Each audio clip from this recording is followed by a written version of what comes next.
It's your girl, I So Fly. Story time. So yeah, get ready with me in story time. Basically, let's just talk about how it was for me becoming a flight attendant at the beginning of this outbreak for coronavirus, COVID-19. So yeah, while I'm telling you a story, I'm just gonna get ready because I got called for a trip. So guys, so I've been sitting in my hotel room since yesterday. I've been sitting reserved. For those of you who don't know the terminology, it's basically when you're sitting on call, either at home or in a hotel for 12 hours waiting to see if they're gonna call you for something. So yeah, I'm in Michigan right now. I'm from Michigan, Mitten State. But I actually live in Minnesota now, but I've had some overnights here this weekend, so yeah. But I was sitting there just chilling on DoorDash about to order some Bob Evans, and they called me, so I have to go do a round trip. But yeah, so I'm about to get ready for that. Still ordered my Bob Evans, so I'm waiting on that. Alright, so basically I want to talk about me becoming a flight attendant amidst this outbreak. I hate you! You so stupid! Alright, so my class, the company that I work for, was actually the last class to actually complete full training. So you go to training for 4 weeks, and then you wait until they call you for your IOE, which is your initial experience on the plane. You go on the plane with the instructor and their trip. They kind of guide you through everything, and then the last 2 trips you do everything yourself, and then that's when you're tested. So yeah. Oh my God. Ooh, rough. Yeah. So yeah. So I started my IOE on the 18th, completed it on the 24th. Does that make sense? 19th, 21st, I want to say. So yeah, that day I officially became a flight attendant. So I actually went to training January 29th until February 28th. And I didn't let anybody know, really. There was only a select few people who knew where I was going and what I was doing. So I kind of kept it hush, and then I left and went all the way to Utah for training. And a lot of people didn't know I had left Michigan. So yeah. And I did that simple because I wanted to pass. I wanted to pass training. I didn't want anything to happen, because anything could have went wrong. And that's the last thing I would have wanted, is people be like, what happened? I thought you was going to train. I thought you were going to be a flight attendant. I didn't have the courage to explain if something went wrong. So yeah, so I left, but I completed training, and it was the happiest thing ever. It was the best thing. Training was stressful. Like, it wasn't really hard to me. It was just being away from home, dealing with all these people, attitudes and personalities. Then we had different instructors, which I loved most of the instructors, actually. But yeah, it was just that. It was just time for it to be over. Like, I never knew 4 weeks could feel so long. But yeah, it flew by, and I completed training. Then I got my IOE scheduled, and yeah, I became a flight attendant. Ooh, got my wings. So yeah, it was like I was back home for literally a couple days.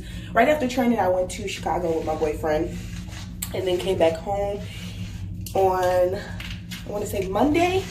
Training ended on Friday. Went to Chicago Saturday morning. Yeah, came back, went to Kentucky for like 2 nights to see my brother, and then when I got back, it was like a Tuesday or Wednesday, I got scheduled for my IOE, and I had less than 2 weeks to move. So that was a shocker, because my apartment now still has stuff in it, which I'm grateful my cousin hasn't like evicted my stuff. But yeah,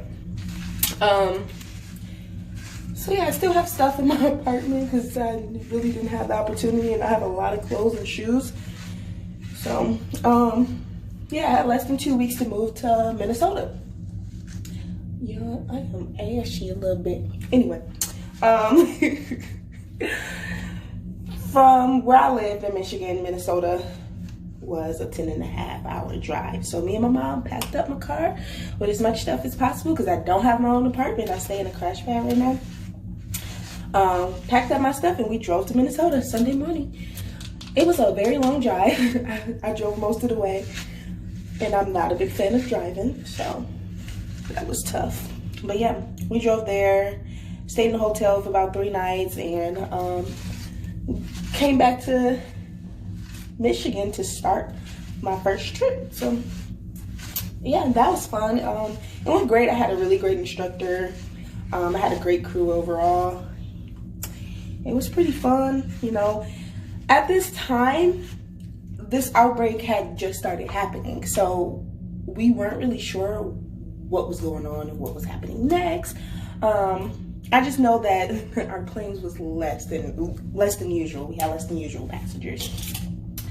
The first trip that I actually was doing by myself, I had 1 passenger. It was the weirdest thing ever, but we were still doing service, so I was still able to set up my car, take it down, pretend I had a full, you know, plane of passengers. So yeah, that happened, and literally a week after that is when stuff started shutting down. So at this point, I really didn't know what was going to happen with my job, because literally my class, we were at the bottom of the barrel. We had just finished training. We had absolutely no seniority with the company whatsoever. So everybody, we have like a class group, everybody's panicking. They're like, we're gonna get furloughed, we're gonna get laid off. And then got instructors and supervisors like, no, we're not. So everybody's going back and forth. It was just too crazy. It was too much, way too much. I was just sick of it. So basically my company started offering time off, but I'm like, I can't. It was voluntary time off without pay. I can't do it because I need my money. I have bills to pay. I have a car note. I just moved 10.5 hours with my car. So I was like, I need to work. I need to work. I can't be trying to take voluntary time off and then just be broke. Like, of course, granted, I have a job back home that I can go and work at, but I wasn't trying to drive 10.5 hours back home for anything. Besides, none of us, because we have no seniority, got the PTO anyway. So that was just, it was stressful. I also, coming into this, I came into this move and this job broke, like down. I have not been this down and I don't know how long. I'm used to like being financially stable with myself. I'm used to not needing anything because I usually have enough to provide on my own. But I came into this broke, okay? Training completely drained my funds. Going from one job to no job to training, it just completely messed me up. So that weighed on my mental a lot. And I just tried to stay positive, you know. I didn't have like proof of income to get a loan. So it really just kind of weighed me down. So yeah, I had to like borrow money from my mom to pay my first month in my crash pad, which my mom knows I hate borrowing money from her. I hate asking her for stuff, really. I like to be able to provide for her, but I had to do what I had to do at that point. So yeah, I went ahead and moved in. I tried to stay faithful. Not only that, the crash pad I stay in, there's cats. I'm allergic to cats, so, and I have sinusitis, so that had been messing me up for quite some time. I left my sponge. Hold up. So yeah, that had messed me up, but I just tried to stay faithful. Also, my credit card bills had been higher than normal. So I was just down on my luck. I didn't really know what was to come, but I stayed faithful in God. Stay faithful in God, and I'm just like, okay, God, you got a plan. You know what you're doing. I'm gonna trust you. So that's what I did. Started working right after my IOE. Got a trip like my first day of reserve. So I was happy about that. The weird thing was no passengers really. On my first trip, I don't remember which part, but I had an empty plane. So I'm like, wow, is this really going to be what we're doing? shortly after they discontinued service. So I don't know, it's really weird flying right now. They reduced our hours. That hurt me a lot. At a point in time, I wanted to quit. I wanted to give up. Then I see all my peers around me. Some of them are quitting. So I'm like, okay, they can't do this. They're giving up. They have families. They can't sit on reserve. So it just weighed me down. So another thing, on my first trip, I had a passenger coughing. Okay, when I tell you, I wanted to quit right then and there. I was like, no, Lord, no, not today. No, I am not. Yeah. So that's another thing. So I just been kind of staying healthy. I take my vitamins, I take my vitamin C all the time. So that kind of just helped me kind of stay faithful. Like, okay, you cool, you healthy, you got a good immune system. Then my asthma started flaring up. When I tell y'all, I really thought I thought I was going down, y'all. But I didn't want to let nobody know that. Because I try to be the faithful, happy person all the time. I don't like to bother anybody with my problems. But, yeah. So, but I think it was because I've been staying with the cats and everything and the weather changed. So, my doctor put me on some steroids and I've been fine these last few days. So, yeah. But, yeah. That's my little story. Right now, I'm just kind of working. A lot of my trips have been getting canceled, sadly.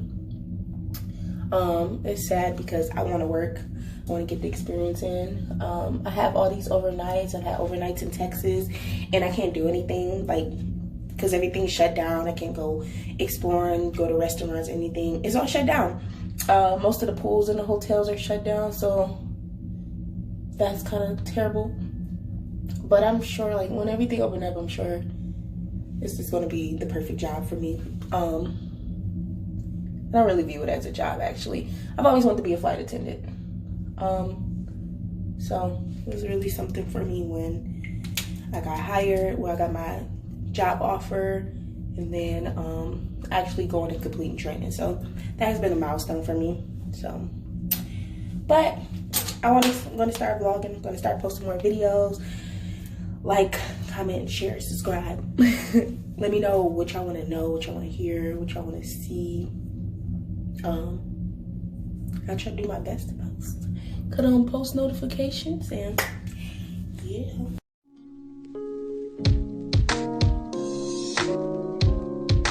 So just landed in Cleveland, Ohio. Had a pretty big flight. I had about 32 passengers, which is big for all of this. I'm gonna go try to find some coffee before my next flight back to Michigan. So yeah.